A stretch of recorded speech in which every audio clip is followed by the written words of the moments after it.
معزز ناظرین، قصہ آن لائن میں خوش آمدید۔ حضرت آدم علیہ السلام سے پہلے دنیا میں کیا تھا؟ اللہ تعالیٰ نے کائنات کی تخلیق کتنے عرصہ میں کی؟ کیا دنیا کے وجود میں آنے سے پہلے جن اور فرشتے موجود تھے؟ اور اگر وہ تھے تو کہاں رہتے تھے؟ اللہ تعالیٰ نے انسانوں کو کیوں تخلیق کیا اور انسان کی تخلیق کیسے ہوئی؟ شیطان کا اصل نام کیا تھا اور اس نے حضرت آدم علیہ السلام کو سجدہ کیوں نہ کیا؟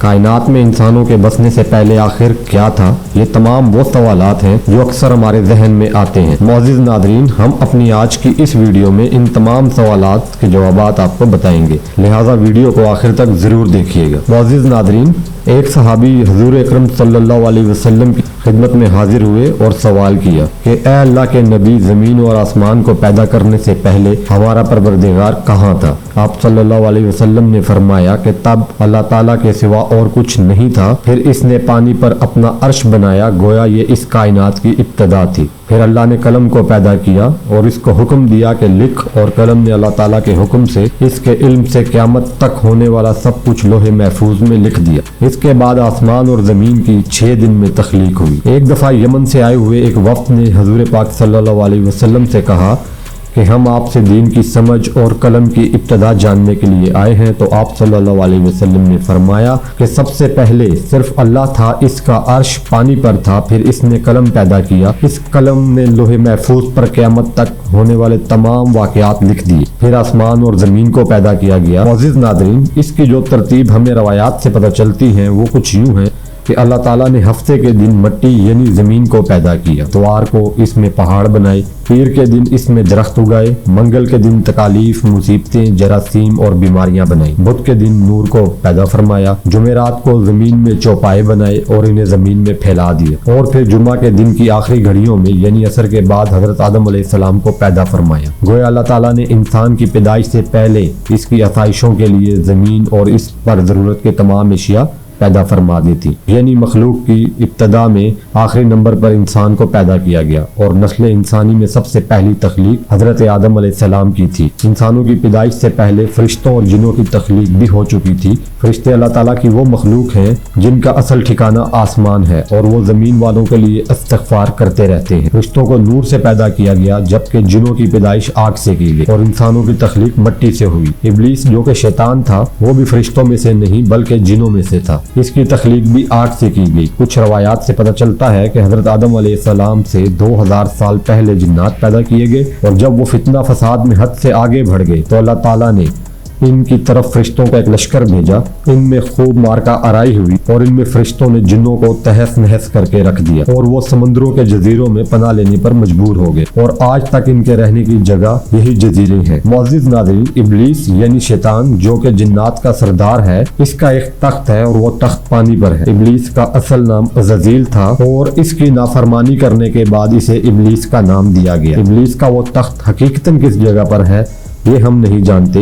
خیر، جب اللہ تعالیٰ نے زمین کو انسانوں کے ذریعے سے آباد کرنا چاہا تو انسان کی تخلیق فرمائی، کیونکہ جنوں میں انسان جتنی فہم و فراست نہیں تھی۔ کہا جاتا ہے کہ جنوں میں سب سے زیادہ علم رکھنے والا جن انسانوں کے ایک 10 سالہ بچے کے برابر عقل رکھتا ہے۔ اللہ تعالیٰ نے انسان کی تخلیق کر کے اس میں روح پھونکی، پھر اللہ تعالیٰ نے فرشتوں سے فرمایا کہ میں زمین پر اپنے نائب بنانے والا ہوں۔ فرشتوں نے اللہ تعالیٰ سے پوچھا کہ ایسی مخلوق کو کیوں پیدا کرتا ہے جو زمین پر فساد کرے اور خون بہائے، اور ہم ہر وقت تیری تعریف اور پاکیزگی بیان کرتے ہیں۔ جس پر اللہ تعالیٰ نے فرمایا کہ جو کچھ میں جانتا ہوں وہ تم نہیں جانتے۔ فرشتوں کے اس سوال کے 2 مقاصد تھے، پہلا یہ کہ یہ بھی جنوں کی طرح زمین پر فساد برپا کریں گے، اور دوسرا یہ کہ ہم سے تیری عبادت میں کوئی کوتاہی ہوئی ہے۔ جب اللہ تعالیٰ نے حضرت آدم علیہ السلام کو پیدا کیا تو فرشتوں کو زمین سے مٹی لانے کا حکم دیا، پھر اللہ تعالیٰ کے پاس اس کے حکم کے مطابق مٹی لائی گئی، اور مٹی اللہ تعالیٰ نے زمین کے ہر حصے سے اٹھوائی۔ یہی وجہ ہے کہ آدم کی اولاد زمین کے رنگ کے مطابق ظاہر ہوئی۔ پھر اس مٹی کو پانی سے تر کیا گیا اور وہ تین بن گئی، یعنی بھیگی ہوئی مٹی یا تر مٹی۔ معزز ناظرین، قرآن مجید میں بعض جگہ انسان کی تخلیق کے لیے تراب کا لفظ آیا ہے، یعنی کہ خشک مٹی، اور بعض دفعہ تین کا لفظ آیا ہے، یعنی کہ تر مٹی۔ جب پانی کو مٹی سے بھگویا گیا اور وہ لیس دار ہونا شروع ہو گئی۔ پھر اللہ تعالیٰ نے خود اپنے مبارک ہاتھوں سے اس مٹی سے انسان کا ڈھانچہ تیار فرمایا۔ اللہ تعالیٰ نے انسان کی تخلیق فرشتوں کے سپرد نہیں کی بلکہ انسان کو خود ایک مورتی کی صورت میں ڈھال، اس کے بعد ایک مقررہ مدت تک اس کو چھوڑے رکھا، یہاں تک کہ وہ گیلی مٹی خشک ہو گئی اور اس کا رنگ سیاہ ہو گیا اور اس میں سے بدبو آنے لگی۔ پھر وہ خشک ہو کر کھنکھناتی مٹی بن گئی اور آخر میں آگ پر پکی ہوئی مٹی کی صورت اختیار کی گئی، جسے قرآن پاک میں فخار کہا گیا ہے،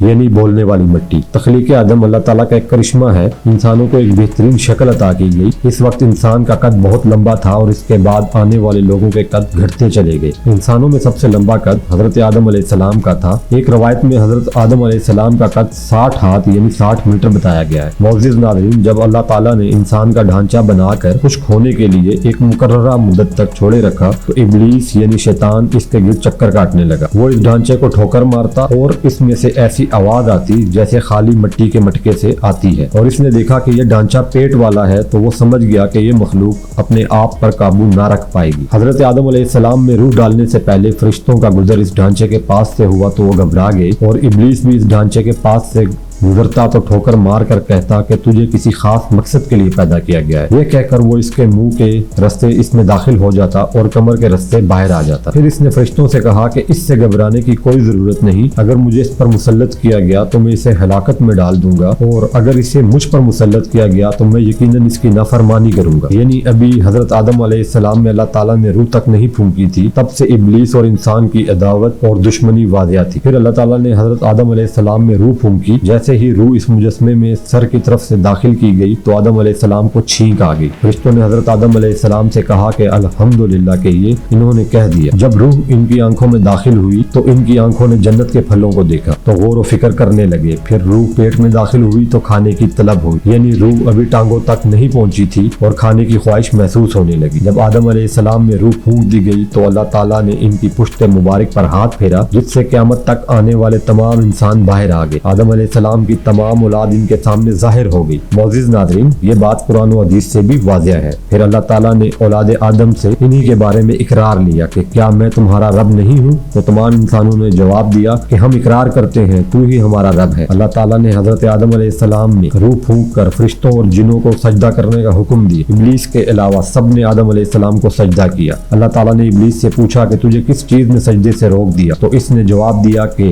تو نے مجھے آگ سے پیدا کیا ہے اور اس سے مٹی سے، گویا میں اس سے بہتر ہوں۔ اللہ تعالیٰ نے اس کی سرکشی پر اسے سزا دیتے ہوئے فرمایا، اس جنت سے اتر جا، تجھے کوئی حق حاصل نہیں جنت میں رہ کر تو تکبر کرے۔ ابلیس نے جواب دیا، مجھے قیامت تک مہلت دیجیے، یعنی کہ اتنی لمبی عمر دیجیے کہ قیامت تک مجھے موت نہ آئے، جبکہ تمام انسانوں کو دوبارہ زندہ کیا جائے گا۔ اللہ تعالیٰ نے فرمایا کہ تجھے ایک وقت مقررہ تک مہلت دی گئی۔ پھر ابلیس نے کہا کہ میں قسم کھاتا ہوں کہ میں انسانوں کی گمراہی کے لیے تیرے سیدھے راستے پر بیٹھ جاؤں گا، پھر میں ان کے آگے سے، پیچھے سے، دائیں سے اور بائیں سے ان کے پاس آؤں گا اور تو انہیں ہرگز شکر گزار نہ پائے گا، سوائے ان کے جو تیرے مخلص بندے ہوں گے اور میرے بہکاوے میں نہیں آئیں گے۔ پھر اللہ تعالیٰ نے ابلیس کو ذلیل و خوار کر کے جنت سے نکال دیا اور فرمایا کہ ان میں سے جو شخص بھی تیرا حکم مانے گا میں ایسے تمام لوگوں کو جہنم سے بھر دوں گا اور میرے بندوں پر تیرا کوئی غلبہ نہیں ہوگا۔ اس طرح یہ واضح ہوا کہ سب سے پہلا گناہ تکبر تھا، اس لیے علماء کرام کے مطابق تمام گناہوں کی جڑ تکبر ہے۔ اللہ تعالیٰ نے حضرت آدم علیہ السلام کو جاہل نہیں بلکہ علم والا پیدا کیا تھا۔ جب اللہ تعالیٰ نے حضرت آدم علیہ السلام میں مکمل روح ڈال دی